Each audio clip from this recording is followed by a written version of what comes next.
Shilen hamasabika hitivegin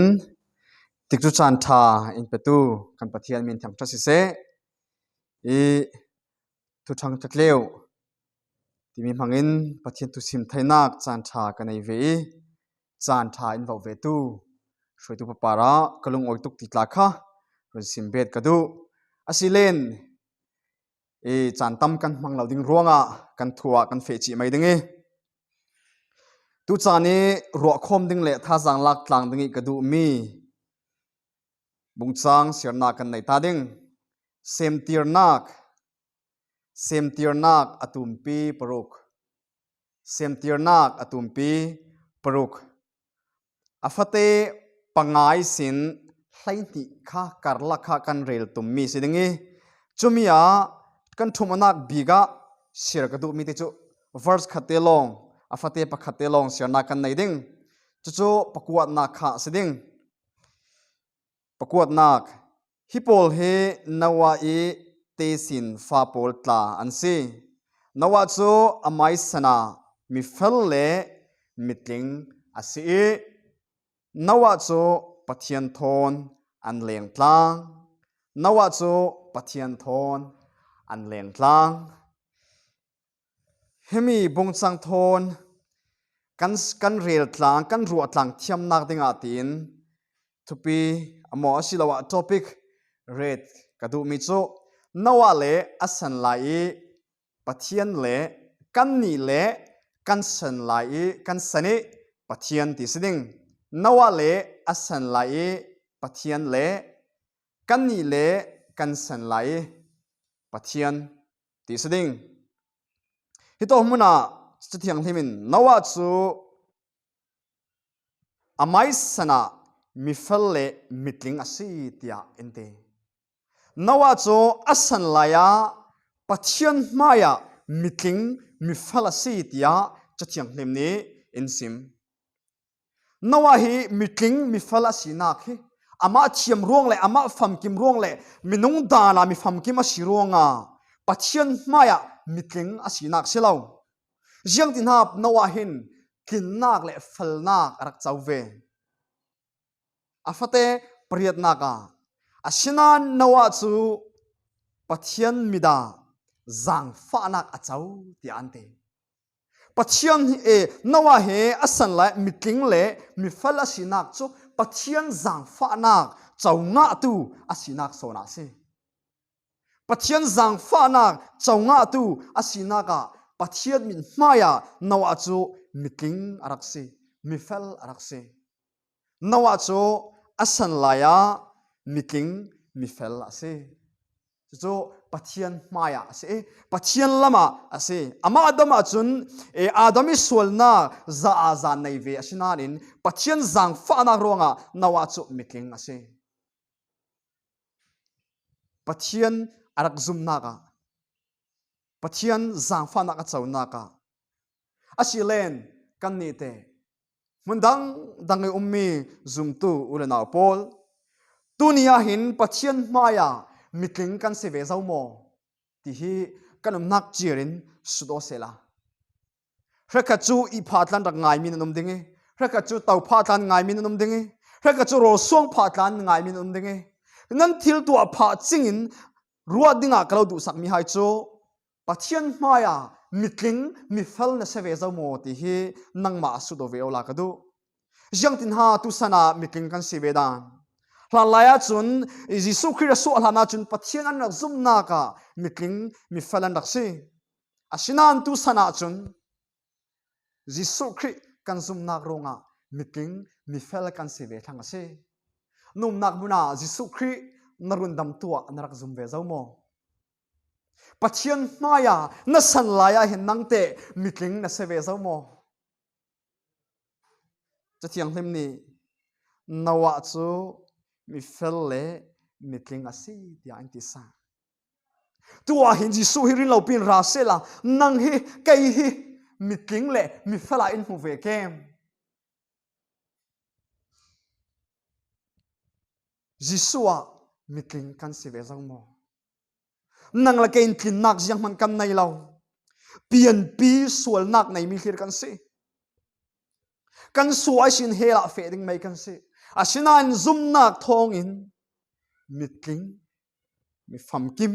kan si ve thai ase pathian maya chu sirna kran nei hi hedingi roma tumpi pali afate panina kha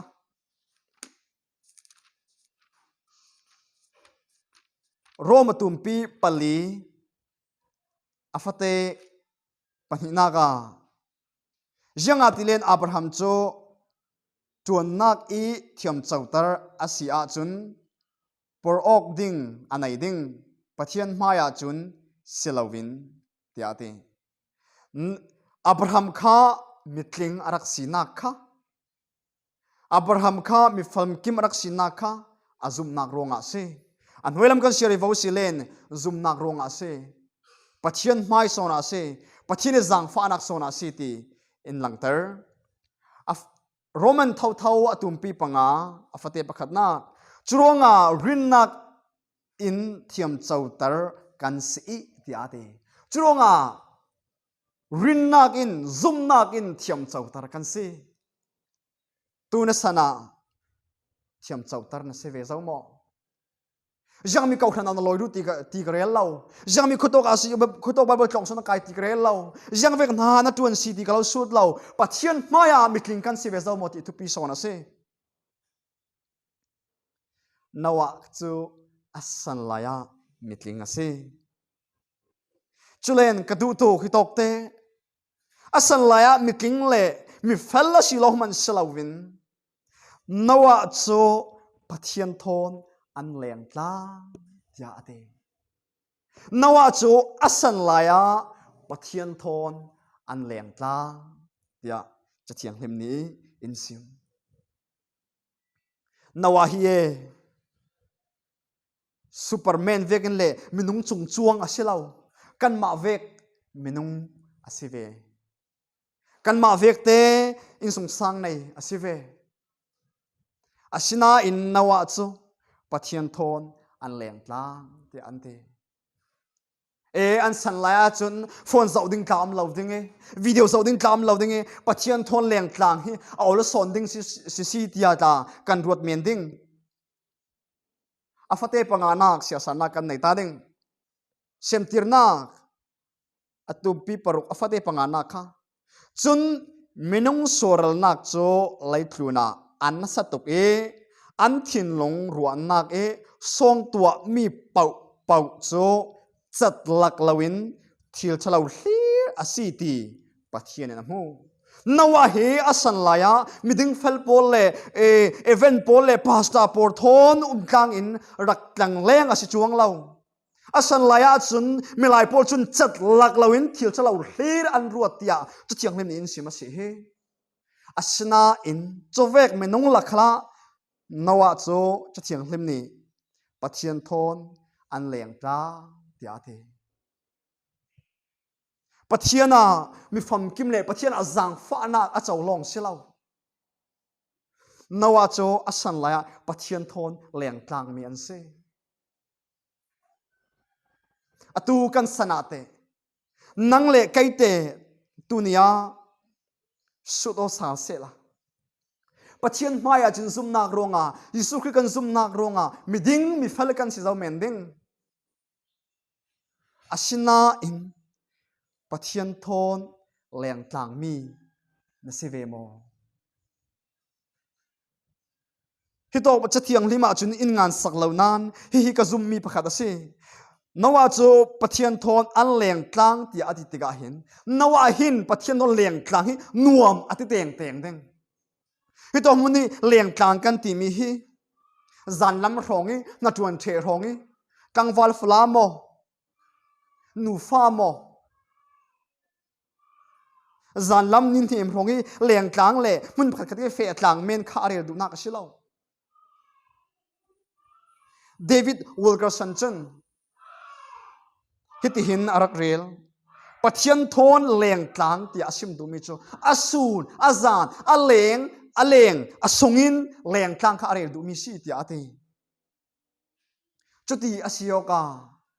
nawa chu pathian thon rak leng tlang a si vekin nang le kaite pathian thon leng tlang mi kan se ve mo pathian thon leng tlang hi te nuam kan ti mi a si ve mo nom nak hun chira rak su do ve o rong bol tu ka si ti sin pathian thon leng tlang lo olte câu thần huệ tu si sin pathian thon leng tlang non lo olte bible tlong ta sin pathian thon leng tlang non lo olte ho kho tu sana zum tu po thu su se la Jisu Christ na rundam tu na zum zau mo ti su do se la rundam ka sinak arai zau ka zum na arai zau akum lai se zau tia kan ti mending asina in Jisu thon pathian thon in rundam tu thon kan leng tlang san su do se la rel ding lo men thai ho kho nawa san la chun jiang te vek nan nak leng tlang ti kan thai lo asinan kan ni kan sana chun pathian thon kan leng tlang zia chu athu kan share nak mangan le khacham nak mangin asi zau kan ni pathian tu share tla chu jiang vek chana ha pathian tu kan share theu kan sermon ding chan longa pathian tu share theu mi kan tam tu jiang vek chana tha kan cham theu đầm lâu nang ni in tlak chan lo a thla kan cham theu pathian thon leng tlang ri pathian thon ti tlang nuam kan ti lo pathian thil di long kan thiam a si kha hrekhat zum tu nu le pa pol chu cham an felem an fa le pol Singapore mo Malaysia mo a fe zik zonga chun hrekhat nu le pa pol chu biagan fe khacham an tai ma em an fa la pol ram dang i theng chia hi lo interview lut lai hong a si lai a chun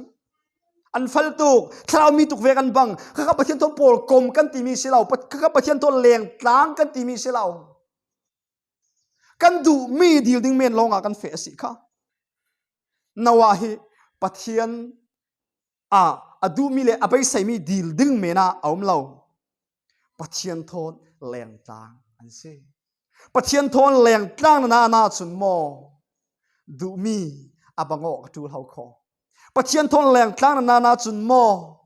pathian huat mi kan huwa ve pathian du mi du ve thai mai hau kho yang ruwa so pathian huat mi khal thai mu mal non lau yang so pathian du mi khal thai mu mal non lau kan asan chumo pathian thon kan leng tlang non lau ruanga pante pathian thon kan leng tlang non lo nak le pathian thon kan ti lo na pathiana kan yin kan phun lo na arai zau salo so ni khat aliam apoi lo kan ti kar khat aliam apoi lo kan ti khat la aliam zau salo so rekar sanga chun akum lai zau salo so nawa chu asan laya pathian thon leng tlang an si jiang ha mo puding anai ve ke jiang man ti ding nei lo a se lo na tun jiang man nei lo ruanga pathian thon leng tlang a se lo nawa chu afate prada ga chun nawa in fapa pathum sem hamle zafat anai nawa he en song sang pa ngai te si fa khal nei mi ase afate pakwana ga tla chun hipol hi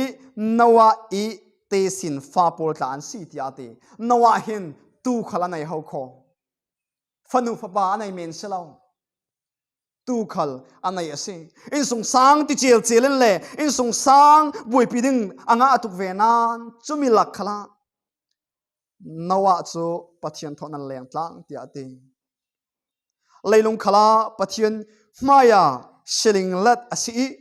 leilung chu sural nak in akhat piate nawa khali asan la sural nak akhat vekin kan san lai kha sural nak akhat ve kau asina nawa chu pathian thon an leng tlang ase sural nak lakla pathian thon an leng tlang ase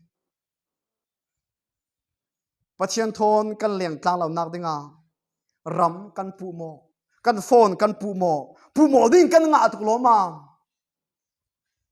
asan laya san saling lat taka nawa chu anong nan chathiang hlem ne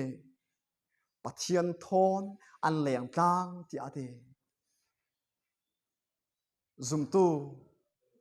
na sinak arai zau ka sinak arai zau pathian thon kan leng tlang chan hi na ji kul luan li sunga pathian thon kan leng tlang chan hi pathian chan kan pek chan hi amal tuk lo mam silau so khat ni an ti theu nan thai ding bai par khala tha cham thai si zun in khala tha cham thai si tia kan te chan a han pai na bul pak te in chan a han ten pek tum da lo pol khin pathian an pol ngai da lo pathian thon leng tlang no man ti da lo tu lai zum tu chu zum tu nun cho har kan te amak ka te jam tin ha zum tu fal pathian fa ba fanu si sin pathian thon leng tlang hi haran ti na chatiang hem chun John atumpi John kot khat atumpi panga sunga pathian thu thun hi kan ranga akhir kham lo ati shalom jang no so zum tu sana pathian thon leng tlang khir kham akan ru theu le kan nun kan su da sal chu tu la se nawa cho asan laya pathian thon an leng tlangi nawa cho asan laya mitling mi fela se asilen atu kan san laya te nang le kai te pathian maya mitling kan se zau mo pathian maya mi fel kan se ve zau mo pathian maya mitling kan si le mi fel kan si long atok lau jiang ro so mitling le mi fel si dinga pathian ni indo asan cho ama thon leng tlang dinga indu ronga pante lailung thluna pathian thon leng tlang da lo mi van khala an leng ta sik lau lailung thluna pathian thon leng tla le tlang nuam ti da lo mi jiang ro so van dam kai na bai sai a hla tu ko nawa cho asan laya pathian thon an leng tlang ase kan san laya mi fal kan si thinak dinga le mi king kan si thinak dinga le pathian thon leng tlang mi kan sa thinak dinga pathian ni atharin kan thurel mi kan thu simmi thaswa nak pe sakse lungoi